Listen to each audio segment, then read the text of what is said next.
ألم تر إلى الذين قيل لهم كفوا أيديكم وأقيموا الصلاة وآتوا الزكاة فلما كتب عليهم القتال إذا فريق منهم يخشون الناس كخشية الله أو أشد خشية وقالوا ربنا لم كتبت علينا القتال لولا أخرتنا إلى أجل قريب قل متاع الدنيا قليل والآخرة خير لمن اتقى ولا تظلمون فتيلا أينما تكونوا يدرككم الموت ولو كنتم في بروج مشيدة وإن تصبهم حسنة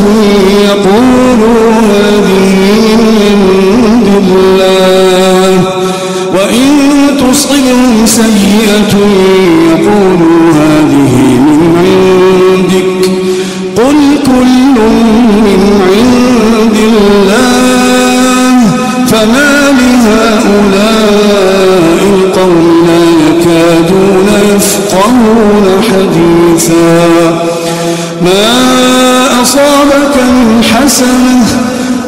أصابك من حسنة فمن الله وما أصابك من سيئة فمن نفسك وأرسلناك للناس رسولا وكفى بالله شهيدا من يطع الرسول فقد أطاع الله ومن تولى فما أرسلناك عليهم حفيظا ويقولون طاعة فإذا برزوا من عندك بيت طائفة غير الذي تقول والله يكتب ما يبيتون فأعرض عنهم وتوكل على الله وكفى بالله وكيلا أفلا يتدبرون القرآن ولو كان من عند غير الله لوجدوا فيه اختلافا كثيرا وإذا جاءهم أمر من الأمن أو الخوف أذاعوا به ولو ردوه إلى الرسول وإلى أولي الأمر منهم لعلمه الذين يستنبطونه منهم ولولا فضل الله عليكم ورحمته لاتبعتم الشيطان إلا قليلا فقاتل في سبيل الله لا تكلف إلا نفسك وحرض المؤمنين عسى الله أن يكف بأس الذين كفروا والله أشد بأسا